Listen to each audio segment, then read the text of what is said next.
What is going on, guys? Rewinds here, and in this video I'm going to be bringing you guys the full spoilers for Boruto 2 Blue Vortex manga chapter number 3.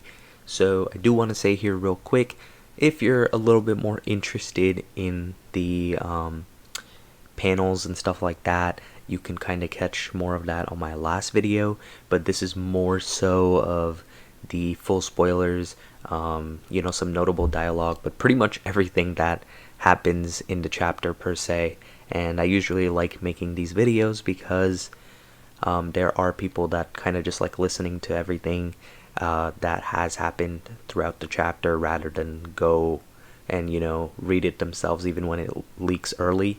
Like, for example, if you guys are interested, I do want to tell you guys, you can go to OP Scans on Twitter, and there is a fan translated version of Boruto 2 Blue Vortex's third chapter already out there. So if you are interested in that, rather than hearing out the full spoilers, you can go check it out there. But to those of you that want to stick around, I appreciate that. But let's get started and talk about everything that happened this chapter. So we have a Himawari solo cover, and I think it's a pretty dope cover for this chapter, and I think I really liked it because the background meshed well with her current design, so I thought it was pretty cool. And I do want to say I think Ikimoto is 3 for 3 right now on these Boruto 2 Blue Vortex designs for the covers, so I do want to start off by saying that. Now on to the actual chapter. The chapter kicks off with Boruto approaching Code, kind of just walking his way, and Code is wondering as this is happening what this Rasengan Uzuhiko is. He's comparing it to Boruto's vanishing Rasengan, so he's like, it can't be that because Boruto's walking towards me. The vanishing Rasengan would be a little bit more, useful from afar. So Code is like really trying to figure out what's going on here, and he ends up trying to use his claw marks to move around and attack Boruto from behind, but Boruto dodges this with ease. Code then goes and tries to restrain Boruto with his claw marks as he's trying to hit him with the new Rasengan. And as Code is trying to restrain Boruto doesn't look worried at all. He still has his serious and confident expression on his face, so that's been pretty consistent throughout. And I do want to say also that most of this chapter is pretty action heavy, but I do think it's paced very well, and it seems like it moves a good bit of the plot along, I feel like, dialogue wise too. So I do think this is a very well balanced chapter based off what I read. After that, what happens is Code says to Boruto that his attack is futile if it doesn't hit. And Boruto ends up responding to this with a serious face and saying that, yet again, it's easy to kill Code and that it's already half done. And Code doesn't know what that means, but he finds out real soon because this Rasengan has then wrapped around Code, and Code is just wondering now, like, what the hell's going on? And he's just confused, still not like terribly worried, but more like surprised. But this Rasengan has wrapped around Code, and Boruto now gives him yet again one last final warning, saying that if Code will die here if he does not take him to the Ten Tails. So that's the big warning. He tells him, take me to the Ten Tails or you're actually gonna die. Code's response to this is he's pissed off and he charges at Boruto, but he cannot land a hit. And I do also want to point out that this version of Boruto power-wise is crazy. He's doing this with no karma activated, and this is Code without his limiters. It just shows you how great of a time skip Boruto has had in terms of a power-up. It's crazy. After that, Boruto then just pops up right behind Code and ends up hitting him with the Rasengan Uzuhiko. And man, the panels here in this chapter are pretty cold, I'm not gonna lie. This is one of them. For example, when he just pops up behind him. You guys definitely got to see that one. It is in my last video. But yeah, it's I want to say for what Ikimoto's been doing, I feel like this is definitely one of his better drawn chapters by far. So Code ends up taking the hit and he gets sent flying. And yet again, we have some good art during this. Of course, it's not like I don't want people like over exaggerating it and thinking it's gonna be like original Naruto art level or like some of these other manga now that we have with like some insane art. But compared to what we've been getting at the start of Boruto up to now, we're definitely seeing some improvement. So after Code gets sent flying, he ends up landing on his feet, but is now, bent down, kind of like if he were on a knee, but it definitely looks like he took some damage from this. And right then, we actually cut over to Ida and Damon, who I believe, did not see last chapter. I'm pretty sure we saw him in chapter 1, though. And Ida actually ends up saying that this technique is simpler than she thought. And Damon explains it by saying that the shaking of the planet is actually Boruto, and that this Rasengan that he's using is the planet's rotation. And Ida kind of seems like a little surprised with the concept a little bit, but that's all we really see of them. And I am going to talk about that a little more because Boruto does explain the jutsu a little bit more himself, but I just want to say the concept is really creative and I am a big fan of it. So we cut back over to Boruto and Code, and Boruto ends up telling Code that he's surprised that Code is still even standing, even though, he looks kind of exhausted and beaten out now. We then see some more spirals, and that leads to Code falling to the ground. So maybe at this point Boruto activated it a little more, or it's just taking more effect on him now. And Boruto then ends up saying that this is a strike back from the planet Code tried to destroy. So this is, their planet, their Earth, of course, of the ninja world, where, Code wanted to go ahead and get the whole divine tree and everything and destroy the planet and the life on it and whatnot. So this is Boruto saying, like, this is the planet's way of getting revenge on you. And then Boruto goes on to explain that the Uzuhiko is a Rasengan that has absorbed the rotation of the planet's chakra. So he tells Code that this will never disappear, and it's like a planet, it never stops rotation. So in a way, it's like a infinite effect Rasengan that hit Code, and Boruto says that this damage will last semi-permanently, and that Code's life will end before the rotation of the planet stops. So pretty much at this point it would be like, oh, if Code destroys the planet, Code dies with it kind of logic. But this is just a pretty cool concept in general, because this Rasengan is using the planet's chakra, and we haven't really seen a ton of that per se. I mean, we do have seen different kinds of chakras and how they're formed, and I guess there are similarities to this with like Seijutsu in a sense, but this is a pretty cool concept that's being talked about here. I do hope they go more into it at some point. So Boruto does end up telling him though that he can release the Uzuhiko, but that's if Code is smart and tells Boruto the Ten Tails location. And as Boruto's saying this, he's right up in Code's face. Kind of just like, at this point, Boruto's just bullying him, I'm not gonna lie. And you can tell though, Boruto's pretty dead set on trying to find the Ten Tails location, because this is like I want to say like the 5th time he's asked him within the last like 2 chapters, or at least the 3rd or 4th time. He's been asking him a lot, and he's dead serious about finding out where the Ten Tails is located. Right then, Kawaki then comes flying in with a surprise attack, and of course he aims it at Boruto, and Boruto ends up dodging it. So along with Kawaki, we have Ino Shikacho, the new ones, and Himawari also arrive on the scene.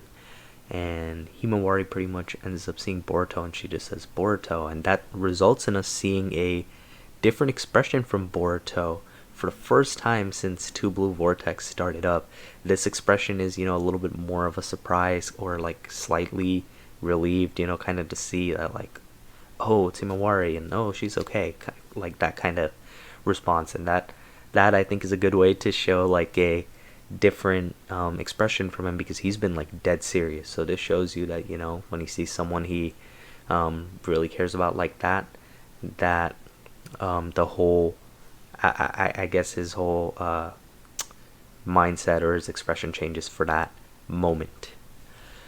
But then we have Shikadai actually start talking, and he says to Boruto pretty much like, hey, what are you doing here in Konoha, and what was he, talking about with Code exactly. And meanwhile, Code is, right there on the ground, as Shikadai is trying to get this info, and Kawaki's there too, of course. And Boruto just tells him to not interfere, and that him and Code are in negotiation. So pretty much Boruto is telling Shikadai and the rest of them, including Kawaki, to pretty much take a hike. And Code then tries to make a quick escape as this distraction is going on, but Kawaki ends up using his dojutsu to end up stopping him. So then Shikamaru actually comes into the chapter. He contacts Kawaki to ask him what's going on, and Kawaki ends up saying that Code is exhausted and that he can be killed at the moment. And Kawaki says pretty much to Shikamaru that he cut off his retreat by taking out most of the claw grimes nearby. And as a response, Shikamaru tells Kawaki to make sure that he finishes off and kills Code. And right then, as Kawaki says he's going to do that, Boruto ends up telling Kawaki to step away from Code. And, in a normal situation, I don't think Boruto would really care about Code dying or not, to be honest.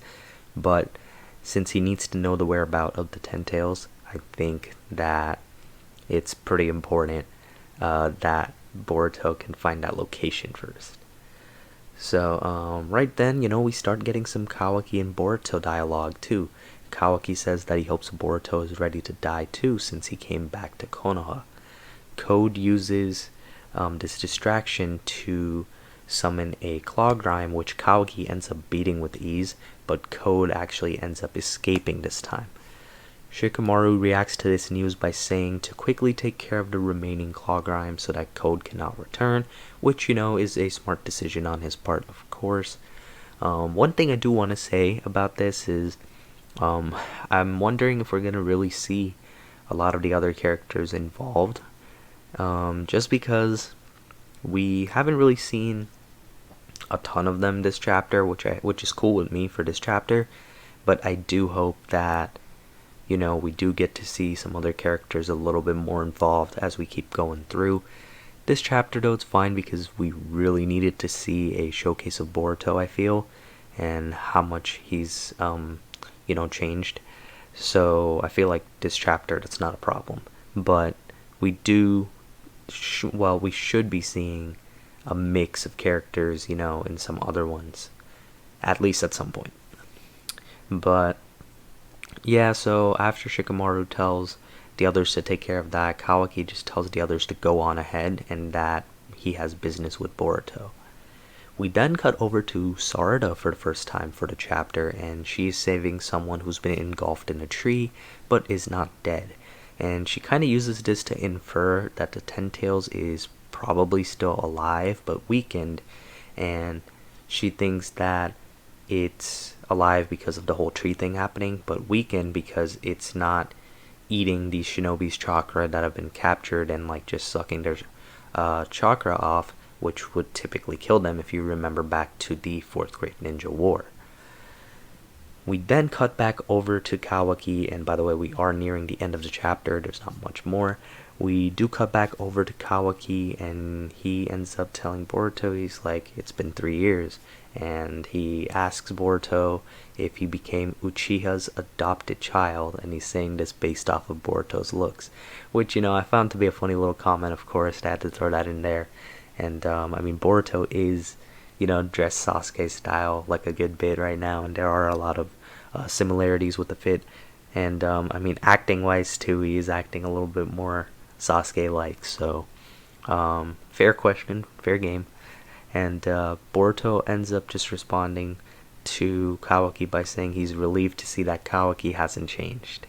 And he also says that Himawari seems to be fine too, which I guess gives him a little peace of mind. And it shows you, even after all this time, that I mean, maybe Boruto, it sounds like he still cares about Kawaki to like some degree, You would wonder after a time skip like this, like what exactly his thoughts would be on him. Like he could have came back really hating him per se, but doesn't seem like that's the case. And Kawaki pretty much tells Boruto that he's gonna kill Boruto in his hometown if that's his wish. Boruto responds by saying not today and tells Kawaki to back off. Kawaki says that Boruto is the one who's really in the way right now. I think this just goes back to his obsession with wanting to take out the Otsutsuki, if I'm being honest. And I do want to go back to the line I said about Boruto saying not today. This is important because this could be some potential foreshadowing. I mean, it is definitely foreshadowing their future fight that we saw in Chapter 1 and Episode 1. But maybe there's a chance it's foreshadowing Boruto's death as well. And I say this because Boruto does have the ability to see into the future, because at least to some extent, because he knows exactly what happens with the Ten Tails, or what might happen if the Ten Tails isn't stopped right now. And on top of that, we had the whole thing before like the whole thing happened with Ida and Kawaki, with like the whole rewrite of history. We had Boruto get like that accidental glimpse of the future of Sage Mode Mitsuki ending up fighting Kawaki. So that was another instance of that. And now it's been 3 years since then. I mean, we've seen proof again of Boruto just talking to Code about the Ten Tails being a danger. And wouldn't be surprised if over here he knows something about a big fight between him and Kawaki, and how he might even end up dying potentially. So pretty much then we end up seeing a toad hidden in Boruto's cloak, like one of those small Kashin Koji toads. And he says, the toad ends up saying to him that Code is back at his base and that the sneak-in was successful. This is just crazy, guys. How is Boruto doing this? Boruto first made Code look like a joke. He made him look like a fool. And on top of that, he goes and sneaks a toad on him. He's making this look super easy. It's crazy. Code really is a walking L at this point. There's just no defending him. We then see Code back at the base, and he's pretty much trying to get to the Ten Tails. And then we actually see Bug engulfed in a tree. And I mean, it looks like he's just fainted, but he could really be dead too. But Code doesn't pay him any attention, which it's interesting because, I mean, they were having some interactions before the whole time skip thing, so maybe something happened within that 1 year point when we had, like, the Boruto Code encounter potentially. Just a possibility, And pretty much to end up the chapter, we have the Toad then confirming to Boruto the presence of the Ten Tails there, and Boruto responds by saying good. And then he has one of his hands raised, and it seems like he has a jutsu sign going on of some sort. Perhaps maybe even a reverse summon to get over there. But that's where the chapter ends off. Get a great cliffhanger in my opinion. And next month, Boruto might be pulling up on the Ten Tails. I really don't think we're gonna get this whole Boruto versus Kawaki fight next chapter. I feel like maybe we're gonna see a little hint of Kawaki trying to swing in and go for a blow, and Boruto's just gonna summon himself out of there or something like that. That's what I think is gonna ultimately end up happening. And I do think Boruto is gonna take care of this Ten Tails issue, at least to some extent, in the next chapter. But that's pretty much what we got here for the full spoilers. Hopefully you guys did enjoy this video, and definitely let me know what you thought of everything in the comments below. But yeah, that should be wrapping up this one. If you guys stuck around to the end, thank you. And if you did enjoy, be sure to hit the like button and subscribe to my channel if you guys are new. And I hope you guys have a good day or night whenever you guys are watching this video. I'm Rewinds, and I'm out.